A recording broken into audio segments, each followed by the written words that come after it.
Today, we're going to show you how to get much more out of your on-camera microphone by taking it off the camera and getting closer to what you're recording. This allows you to do a lot more while getting much better sound.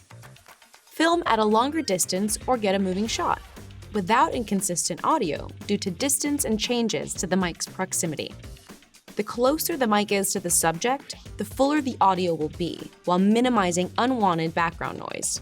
Just listen to the difference. The first step, make sure all your files are organized. Second step, make sure you know exactly the colors and the different gradients that you want to use. And third, work with an experienced editor who can do all of this work for you. And you don't need a professional mounting rig to get these results. It's just as easy with an inexpensive mic boom stand and thread adapter. As long as the mic is out of the shot, you're good to go. Who says it has to be above the subject? You can also point the mic upward using the same stand, or with an inexpensive mini camera tripod. You can also wirelessly transmit your shotgun microphone so you can shoot untethered and get the same full frequency sound, or record externally with a portable recorder. Don't have a recorder? You can record into your smartphone or tablet.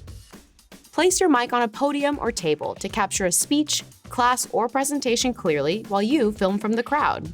Or even put your mic on a stage to capture a performance or school play while you film from the back row. You'll get fuller and more focused sound while being able to move freely or shoot from much longer distances. With a little bit of preparation, your important video sound that would have been noisy and incomprehensible now has great sound.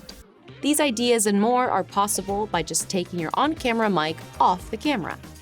If you have any questions, leave them in the comments below, and for more information, go to saramonicusa.com. Also, be sure to subscribe for more content like this.